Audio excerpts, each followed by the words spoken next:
Hello and welcome to the Town End podcast. I've been banished up to my bedroom, as MTV would say, where the magic happens. Clearly not on the pitch tonight for Dundalk. It was pretty much an absolute brawl in the Brandywell, and if it was, we got battered.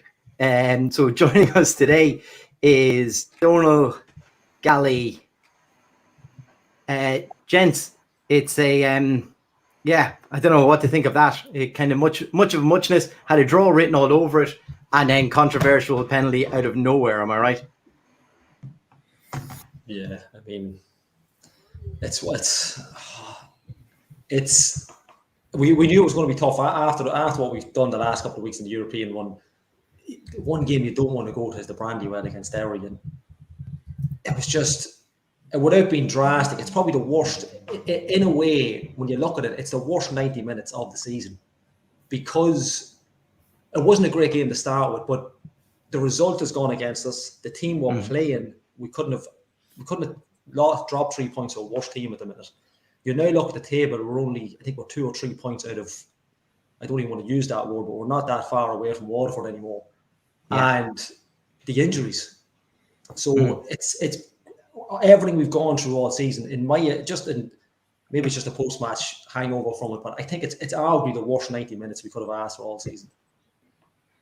Yeah, I don't know. Like, if you were coming after a European hangover or poor result in Europe, the last thing you needed was a kicking match up in the Brandywell, wasn't it? Yeah, I think just Gally just said it there. That's the worst. That's the worst 90 minutes we've had all season. Because of the implications of everything. We don't know how bad the injuries are at the minute, but Fats one looked pretty bad, and McMillan's obviously looked pretty bad. So they're going to have long-term effects. And even just in terms of the performance, we knew it was going to be a tough game. We knew the energy levels are going to be suspect after the game during the week. But they were just very flat. They didn't create anything. The penalty, I mean, penalty's not a penalty. I mean, I can't figure it out. I get it hits him on the hand, but the ball moves that fast and his arm is just there. So I don't know. The problem when it's that close, though, the refs should be like this. Any contact with the hands now and it's a penalty is just, it's a bit of a farce. Like, yeah, and the referee had a poor game throughout. Like, there was just what seemed like just absolutely bananas decisions. But at the same time, we can't use that as an excuse. That's more just a statement on the game that the referee was a lunatic. But they didn't create any chances. It was just a pretty brutal day, really. In all fairness, it's really, really hard to find positives and stuff after that, to be honest. Yeah, look, we'll probably won't do a longer extended show. We'll hold that for the Loud Derby next time. Look, we'll bring in on the line we have David Lennon. We'll bring David in to see if he can make any sense of this. David, I don't want to be saying it's another game where referees have let us down, but like it's very hard to call the lack of any sort of defense from the referee with regard to some of the tackles today, and then the penalty. It's a bad day all around. Jesus, lads, thanks for bringing me on to this show of all shows.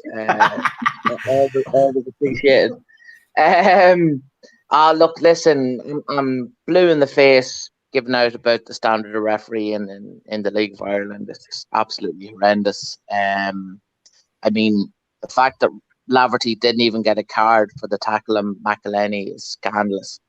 I don't care what anybody says. All of the injuries was intentional, because they knew that it would have a knock-on effect on the remainder of our season. In relation to the penalty, I mean, never a handball in a million years, but it doesn't surprise me in the slightest that it was given. And on Friday night, it wouldn't surprise me if the same thing had happened again, you know. In relation to, league form and all that sort of stuff, I half expected that performance tonight, because you can't expect the level of performance that we put in on Thursday night and to be on the ball for a match like that against Derry in the Brandywell. I mean, it's bound to take an effect, and you could see it there tonight. Just soul destroying, really. I was just saying to Donal off air there, David, it was just an opportunity though, with, Sligo seem to be in free fall as well. I think they haven't won now in 6-7 matches out of 2 competitions, European and the FAI Cup. Bows winning, Drogheda losing today. It was just a chance, even a draw today would have held a bit of ground for us, but it just seems to be slipping down the wrong side of the table now, don't we? Yeah, look, a draw would have been, after the game on Thursday night, a draw would have been probably perfect because you were taking 2 points off Derry as well. But on the other side of the coin, here we are talking about a defeat, a couple of points off the drop zone. I mean, we're not even in that discussion. Well, it's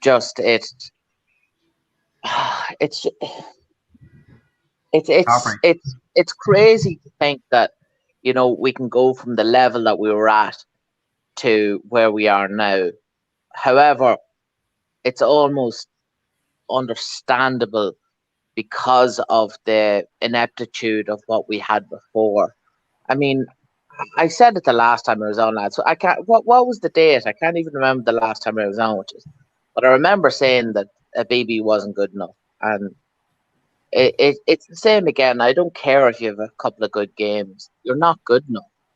And I don't mean to slate one player in particular, but I mean, if your last line of defense is as bad as that, we don't stand a chance, really, do we? Yeah. Gally, I mean, if you look at what's happened around our club over the past while of, even this week, it's another 2 out the door again this week. And then you get a game like today where 3 players who are influential to your first team have all had to come off. I mean, we are, from a time at the start, we said we probably have too many people. We're now getting scarce on the ground in a lot of places, aren't we? Yeah, I actually remember saying it. I think maybe second podcast in. It seems like it was 5 years ago now, but I actually thought we had too many players. I thought, how are we going to fit these players all in? How are we going to give them game time? But I actually noticed, I see the tweet just when we mentioned, it was Alan Matthews' tweet that he put up during the week. He basically ran off the players that were signed by the club. Yeah. And it was frightening. Like, they've either underperformed massively or they've gone. They've already left. Like, it's frightening how bad they've gotten this transfer policy. Like, I know we've had some good games with them, but on the overall kind of, what's the word I'm looking for? Spectrum, maybe. It's been a shocker. And it really has been. I know we've got Stogan going out the door this week, Tanner Dogan, and now we've got 3 injuries. You couldn't make it up. It's just... like, if we're looking at, if we take our Dundalk hats off, we probably deserve it because the way the what's going on behind the scenes, obviously we don't think that, but it's been coming. A day like this has probably been coming. We hope the injuries aren't too massively serious. It doesn't look good for Davy Mack being on the stretcher, but I suppose it was bound to happen. Like Davy said, David said it was inevitable. When we got owners and a policy behind the scenes, it just didn't make sense. Just doesn't make sense. And like people can say, oh, you can get into the analysis of it. It's very straightforward. It just does not make sense. Like we've had some good games. Don't get me wrong. They've played out their skin in the European stage for the last couple of weeks. But this is what happens. Like stupidness is contagious. Do you know what I mean? Like if you're going to do it off the field, it's going to catch on the field eventually.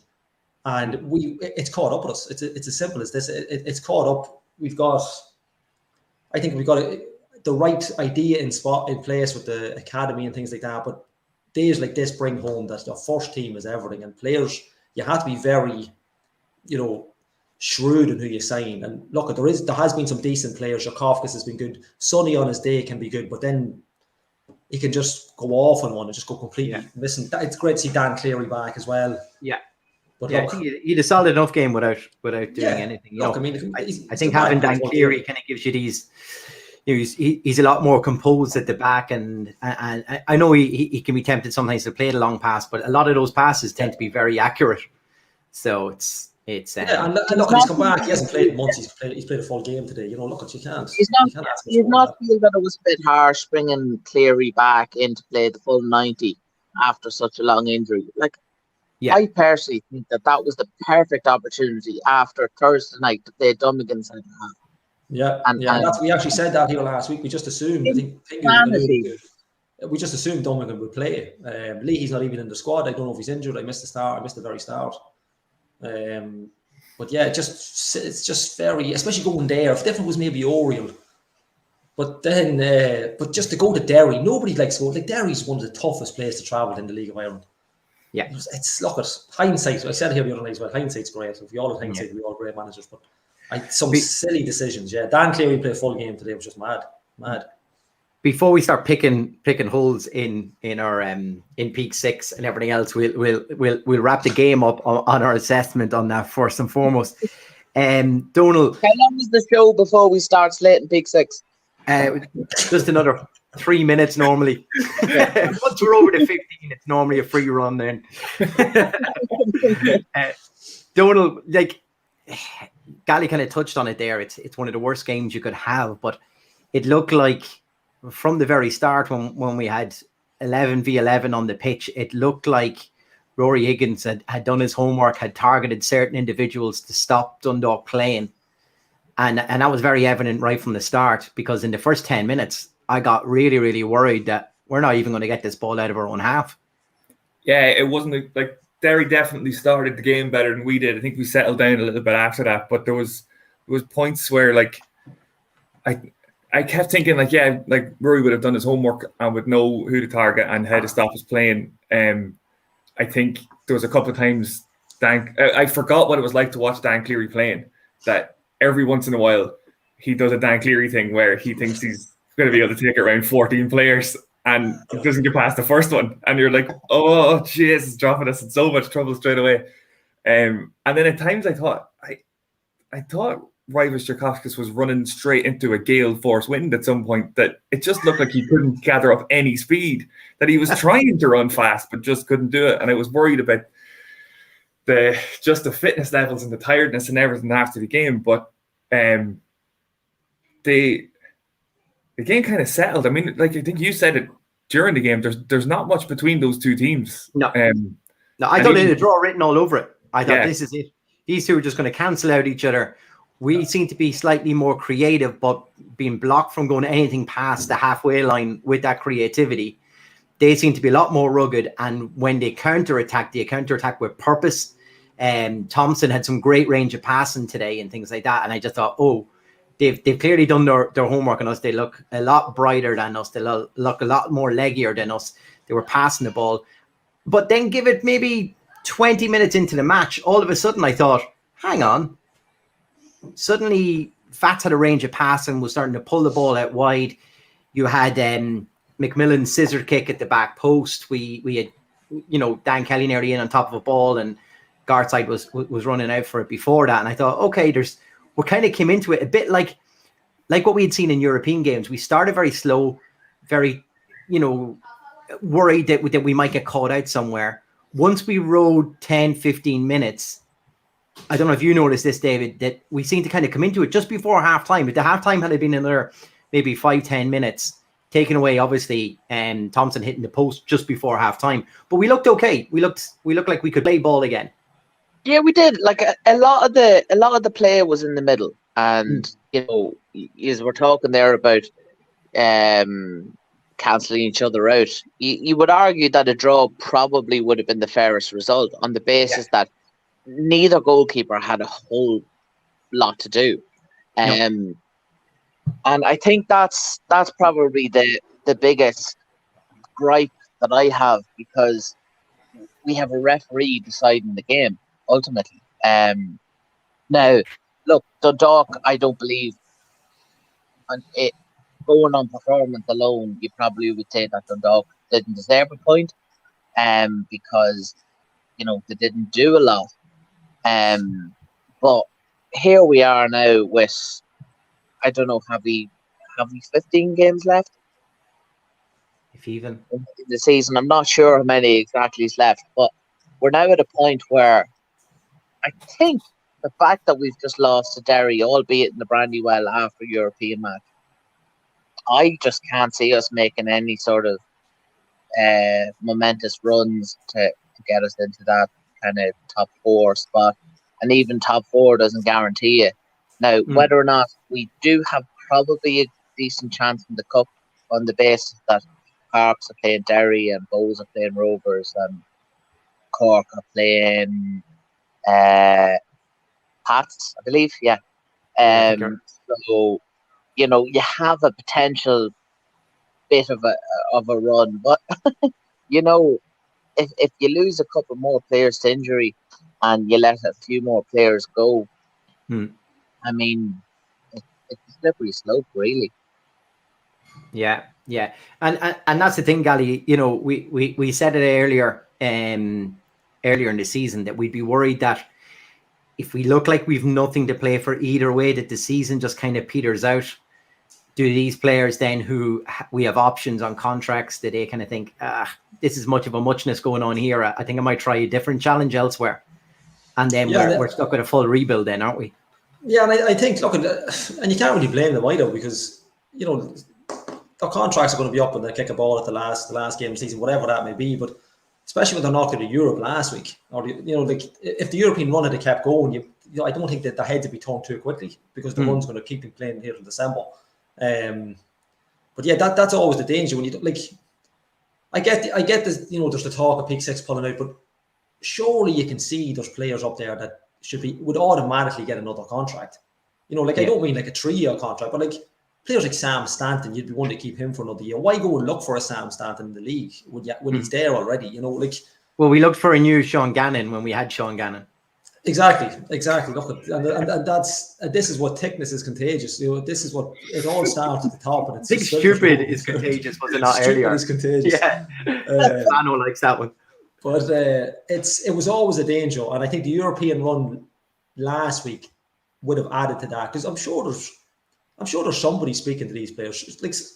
I don't know if they all have agents or Sam Stanton. I keep mentioning Sam because he's come on so much during the season, but I'm sure he's spoken to somebody. These boys need their futures ironed out. And I mean, look, it's easy for us to say, there's 1 or 2 that wouldn't give a contract. The way you look at it is, if they played against you, would you fear them? And there's a lot of them you wouldn't. But there is some that you would be keeping.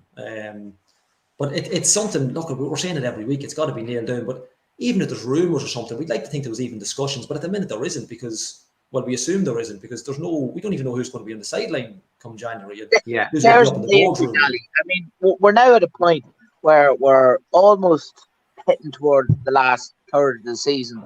We don't even know if our owners are going to be there by Christmas. Yeah. I mean, that's scandalous. And here we are, you're talking with Andy Boyle signed up for next year, which, by the way, I'm delighted with. Other than that, we've got nothing. I mean, have you your boots ready, Gally? Yeah. I mean, it's ridiculous. Hang on, Dave. He plays with glass ankles. Calm down. Everybody calm down. John Flanagan will get a game now. Flanagan gets that one. Oh, most certainly. But here we are, after the run we've had over the last decade. We're talking about heading into the last third of the season with 1 player signed for next year. I mean, it's embarrassing. That's what it is. It's really embarrassing. Exactly. Yeah, it's such a crash. It's such a fall from grace. And look, at every club has had it. Cork have had it recently. Rovers had it a decade ago. But this just is this is just crazy. Considering where we came from, we built it up so much. We haven't laid a brick in the stadium, and then we're back down again. I know we keep going on with the stadium, but it's so maybe it's bound to happen at some stage. But it's crazy the way it has happened. Exactly. And Donald, just to bring in on that, then, I mean, we're talking about contracts for players, and Gally just touched on it there. But surely before anything happens anywhere, you need to know is who and how long is your manager going to be in place for? Yeah. Because surely he's the guy who's going to be recommending contracts to whoever is offering them then on behalf of the club. So, and we still don't know about that situation yet. Yeah. I mean, it's just the most obvious thing in the world that We need This to have is- this some is sort so- of plan here. I think the most annoying, and I'll go around to you all on this. I think this is the most annoying thing, Donald, because when Peak 6 came in and we were all in the YDC at that time, suddenly they were offering these 3.5 year contracts. Remember, there was Gano was signed up, Hoare was signed up, and I remember we were knocking these out, and I was part of the media team. We were doing all these live videos in and around, all the different lounges and bars and stuff of another player signed, and we were blowing teams out of it, going, how do you compete with Dundalk? Suddenly the best players in the league wanted to come to Dundalk. Why? Because it was a long-term good contract. This is the complete opposite of that now, surely. Yeah. And I just wanted to point out, I know that you guys were talking about what Vinny had said after the Pats game on Thursday night. And I had put it in the vlog after that Thursday, or after he said that basically, if he thinks there's negativity and too many questions and too many rumours around the place, wait until if we lose to Arnhem in the second leg, and if we lose to Derry on Sunday, which we've done that now, and immediately we're talking about this. And this is going to be the biggest story now for the rest of the season, because in the league there's pretty much nothing to play for except for survival. Yeah, we have to survive in the league this season. The cup whatever happens in the cup happens in the cup. But I mean, if he's pissed off with people asking him about contracts and owners and everything now, just wait till the next time he's talking to the media, because we're all going to that really just sucked the life out of me today, that game. Like the injury. In relation to what you were talking about on Thursday night after Pert's comments, I mean, he's clearly taken a leaf out of Mourinho's book, and everything is deflection. It's all about passing the blame on, and be careful where you get your info from, and all that sort of stuff. And you know what? I don't have a problem with it personally. I think that if he can make Dundalk into this sort of entity where it's us against everybody else, and it works and it motivates the players, then fine. And with the greatest of respect, here we are now, basically airing our opinions, and we're all entitled to them, and that's the beauty of football. Mm-hmm. But I suppose from his perspective, if it's having a knock-on effect on some of the players and stuff like that, he's entitled to defend them. But we're now at a point where, as I said before, a third of the season left. You have a rudderless ship heading towards what we don't really know. Is Perth going to be there next year? I mean, how can you offer a contract? How would a player feel if Vinny approached them and said, "Look, I want you playing at Dundalk next year," and the player turns around and went, "Vinny, are you going to be there next year?" Yeah, exactly. I mean, this is the kind of stuff where we are at the moment. We need answers. We're not going to get them. That's the most painful part. I think a lot of the contingent in Oriel, the powers that be need to look at themselves, and ultimately they are as much to blame for the downfall as bad decision making and the chairman. And it's a really bad time to be a Dundalk fan at the moment. I know a lot of fans would be loving that statement. Not Dundalk ones, obviously, but it's sad that we're now at a point where we can't get a player on a 1-year deal, let alone anything else. Yeah. I mean, like Gally, when you think about it, when we were going through this massive successful period in Oriel Park, we were talking about changing strength and conditioning. We looked like we were the fittest team in the league, and I think we brought that standard up. We were offering longer contracts. Now you'll see, the likes of Shamrock Rovers now going out with longer contracts to, obviously take some of these better players away from us at times. When you think of Richie Towell, if we were even in for it at that time, if that was ever on the cards or not. Like David just said, this is a bad time to be a Dundalk fan and a Dundalk supporter, because it's like the opposite of all of this now. We're no longer at the peak of our powers in this league. Other clubs will love to see our demise because of where we were and to fall from the heights, because it's a League of Ireland thing. You're up here and then all of a sudden you're down very low, and it looks like we're going through part of this low right now. But we've got to stop this landslide in some way. And you would say one way of doing that is to come out with a statement of intent of where we're going to be next year. And that kind of changes everything, because then we can either start writing things off, start planning for the future, and then it all makes a little bit more sense of where we need to be as a club. But it looks like European football is floating away from us, so that's going to have a massive impact, surely, on where and what we do next year. Yeah, and just when you finished on it there, the European football, and that's the problem with the investment. That they're in it for. It's not that they're in it for money; they're in it for advertising. They're in it to bring up their brand. It's not a Dundalk thing. It's not a football. It's their own brand. And if they're not on the European stage, then it's us that will suffer for it. It's the players, it's the club, it's the fans, it's the town that will suffer from it. And that was always the danger. But I mean, like, if the problem is, I just see a comment there. It's the silence. It's that nothing's come out. It'll be, if they said, right, lads, look it, we've had enough. You've had enough of us. We're away. Right, we know then. Right, let's get the ball rolling. Let's see who would be interested in, taking it over, or whether it be a consortium of fans or whatever it is, that a trust type of thing. We don't know, but until that's decided, you're just sitting and waiting. And the way these boys operate is they could pull out tomorrow and it won't cost them a thought. And that's the danger. Like, you could get a day's notice on this. But it's just madness. And I get the club. I get that owners take over, and there's a kind of a regeneration every so often. But just like a natural cycle. There we go, straight at the bottom. But it's just a not knowing. Look, I can't put any clearer than that. If people had an inkling of what was going to happen, like, we hear rumors all the time. But even it's something as simple as a contract. Like, there's it's great to see. Best part of today's match, I've seen Liam Burns up and down the coaching area. Play people like that, right? Let's say, right, Vinny, Liam, you're in it for next season. At least we know, right?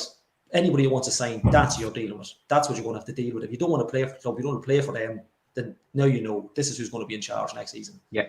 And we're not looking for everybody to get 3-4 year contracts, but the idea of a contract, whether it be a year or 2 years, it's a commitment from the club. And it's a commitment from the player to play for the club. It's very simple. And you're willing to commit yourself to these 24 months or 12 months is not ideal for anybody, but the problem we have is we don't have that pulling power anymore. So when Stephen Kenny took over 12-year contracts, people would have walked to the door for a 12-year contract or 12-month contract under Stephen Kenny. Can I just throw something out there? We had a goalkeeper there warming up today with the club in the whole year, Cameron Yates, right? Yeah. We all know apparently that it's a done deal. Why isn't it been announced? Yeah. I mean, it just or how long is it for? Oh, we know nothing. I mean, Chris, you were talking there about a statement of intent. A statement alone would do. Not even intent. Just say something. Give us something to cling to, because at the moment, as one of the comments said, the silence is deafening. And it's been like this right from the beginning. I mean, there was the issues with Shane Keegan and Filippo, and then you had all the other stuff.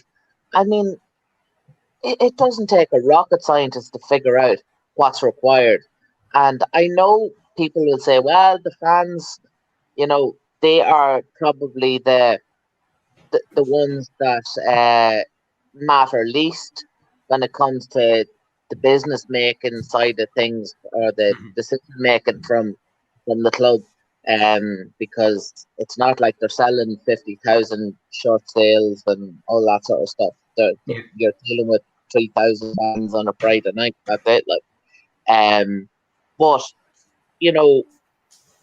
we don't have a stake in anything. We have to just live and hope that Peak6 won't run us into the ground. And to me, it looks. Look, this sounds terrible. I'm actually trying to look at the positives, but I can't see any. And that's the killer thing. I would love it if Peak Six just came out and said, look, we are scaling back. We're looking to sell on whatever. We can take it, roll with the next 6 months. Then Exactly. next year will be a new thing. But we've been saying similar comments for the last 3, 4, 5 months. And there's nothing coming out. Like, Hullsizer has to go. I mean, we all know that, but how do we do it? Like, yeah. Look, Donald, not to toot his horn, especially when he's not even on this podcast after him having a go at me on Thursday. But Pingu, to go back to his comments before, and he put it up and he said it's, he'd like the supporters club to maybe put this pressure on Peak Six as a representative, like David just said, from us supporters. If we don't matter to them, here's an official request from supporters to find out, where are we going? What are we doing? Are you guys staying or not? Let's have a bit of clarity around these issues. And that kind of, it's probably needed now. And that might even spur on this team in some way for us to end in some direction. Yeah, well, I mean, when we were winning a couple of games in Europe and stuff, not that it got pushed to the side a little bit, but we were just enjoying the team and we were enjoying good results and good performances and stuff. But now that, I mean, that's a couple of defeats now in the league in a row. So, and like you said there, like pointing out stuff like that, Mitskogan's gone and now McMillan's injured and there was no replacement brought in, and we're going to be short players when we had so many players. Like, there's so many things that need to be explained, and so many decisions that need to be explained. Whatever the strategy is, it needs to be explained. But I mean, are any of us expecting anything? I mean, I don't know what's happened between the supporters club, like contacting. I don't know what's happened after Pingu put that in or made that request to them. So again, I don't want to talk about things I don't know about, even though I'm talking about football. But there probably has been some sort of dialogue that we just don't know about. But the problem is going to be the discontent is going to get so loud now that I'm not going to say they're going to have no choice, because we've had protests and everything, and things have gotten worse really since the protests. But yeah, I mean, I just say the extra fans in on Friday night for the Loud Derby, and if the result goes, if the performance goes south, the result goes south, that could be a pretty hostile evening, depending on which 500 people get to go. Yeah, exactly, David. So 500 in for a Loud Derby. What way, like, does that spur this team on? Can we get, like, we have to get something out of that surely, and is a draw even enough then? Yeah, well, it depends what 500 get in. I mean, if it's 500 that's already been there, then good luck to them. Look, my issue is that we as a club at the moment are from the top down aren't been run correctly, and we're performing at a level where the 500 could spur. I mean, that's what you want. It was great to see on Thursday night the 1500 in Tala, and you could see the players responded to it. You could see that. I actually, to be honest with you, I was a bit emotional because I felt that, particularly after the game, you could tell that a lot of the players kind of, I was there waving goodbye, and you could see from the likes of Patrick McElhenney and some of the other players that mightn't have been there that long, but particularly McElhenney, that was possibly the last time he'd see such a crowd from our side, because we can only get small numbers into League of Ireland grounds in the Republic. So, on the other side, look, if results don't go our way, I mean, you have to start really asking questions. Like, we were hearing so much from Magilton while he was manager and pulling the strings and doing whatever he was doing. We haven't had a tippity boo for the last 2-3 months. Yeah, probably since Vinny's come back. I mean, that's ridiculous, because he's clearly a figurehead. He's the director of sports or whatever he is up there, and director of football. But I mean, there's no, shall we say, not control, but it seems like there's no order in terms of hierarchy. Is probably the best way of looking at it. Yeah. There's no real kind of who does who answers it. And Vinny, in credit to him, has done a relatively steady job since he came in. He definitely stopped the rot. He played well in Europe. How much of it was down to him, much of it was down to the players just performing against better quality opposition. I don't know, but we'll take it.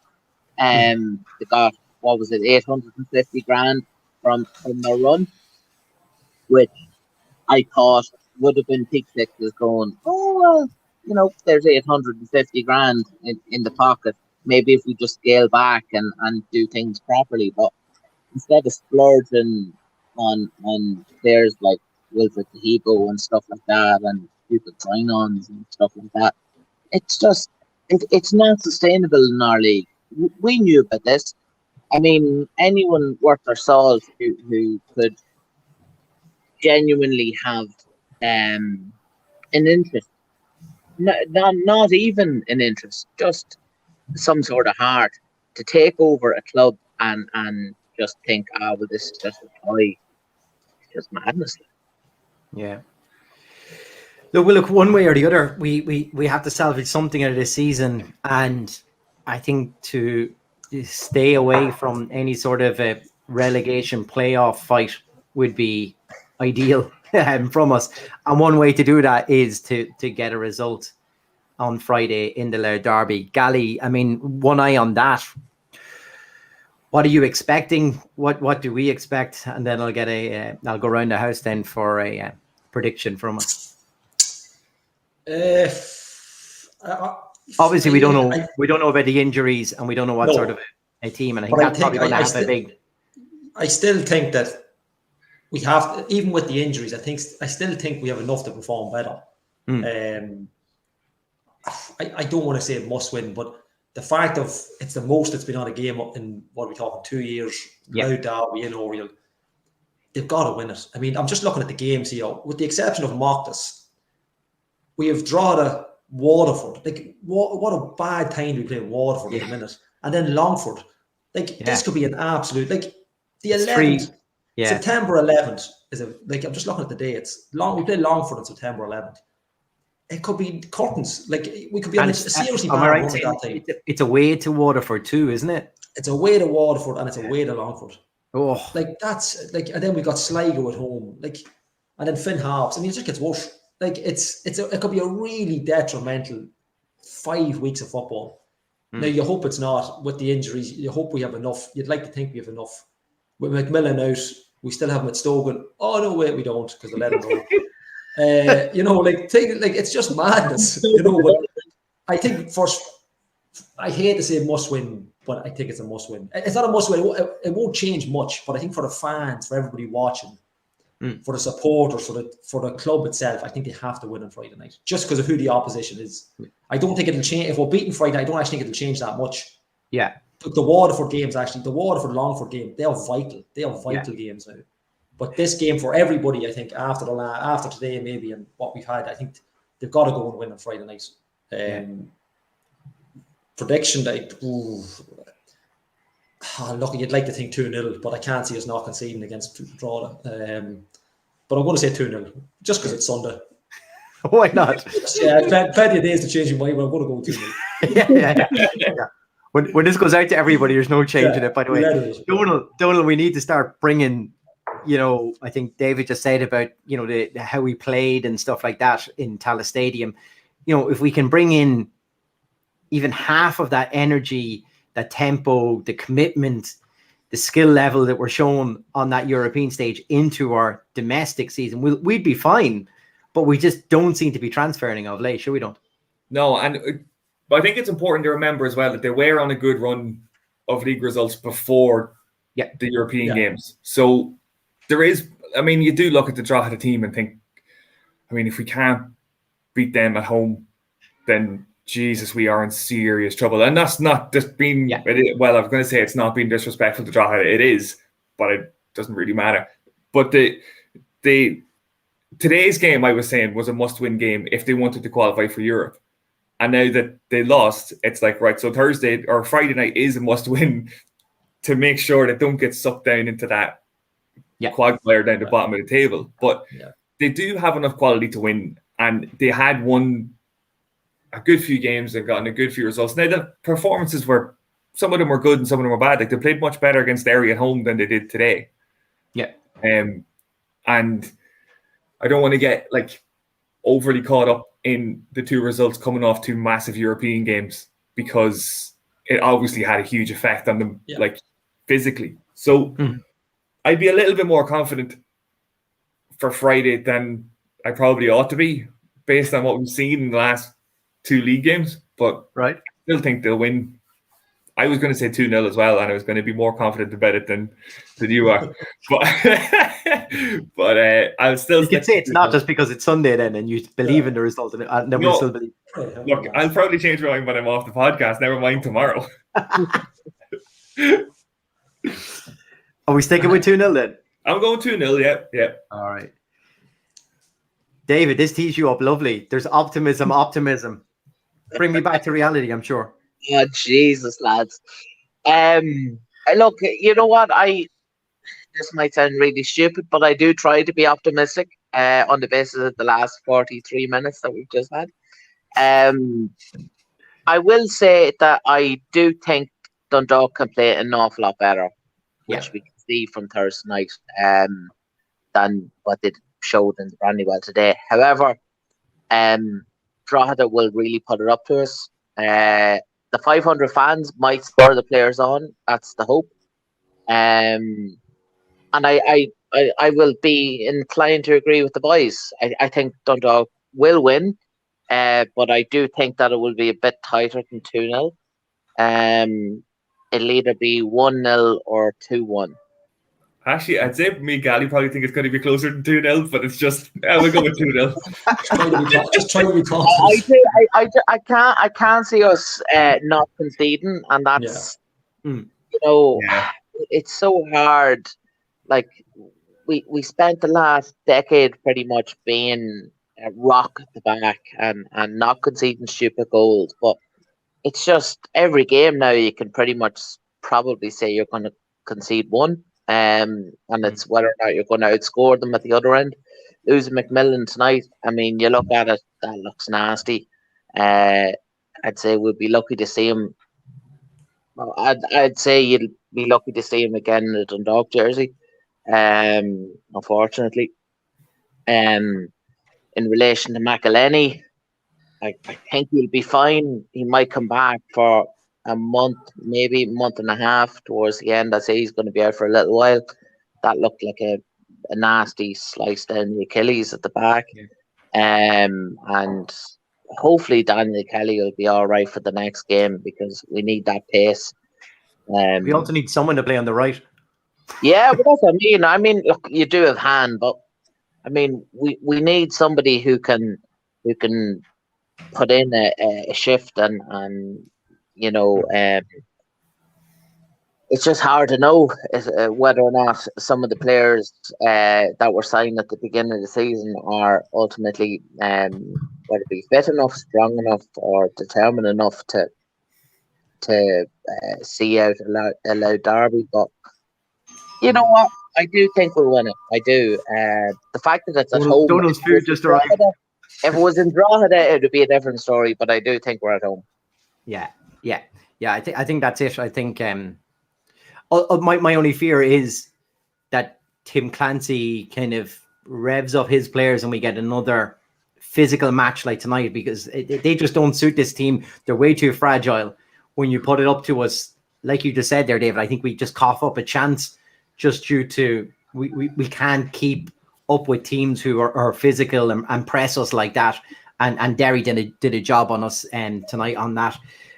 Just to as a matter of looking after a house tonight. So here is the current team or the table as it stands. So yeah, Rovers win again.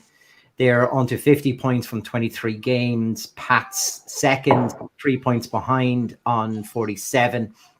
Then a bit of a gap then to Sligo Rovers, like I said, who are on a bit of a free fall at the moment. They're on 38 points, 4 points. And you think how far back like Bows were behind us at one stage. Yeah. It's mad just to think. But then Bows fourth currently on 34 points, equal with Derry. Although Bows do have 2 games in hand. They're Drogheda is still over us by 3 points. It seems like that has never changed in forever. Despite the bad form of Drogheda of late. Then Dundalk stayed in 7th on 27 points. Also looks like that has never changed in forever. Since the start of this month, anyway, it must be still the 27 forever. 22 games. So we 2 games in hand over Derry and Drogheda, but we just, don't seem to be closing that gap. Behind us then by a point is Finn Harps. Obviously, they picked up a win last night. And then Waterford behind that, who are on a very good run of form of late.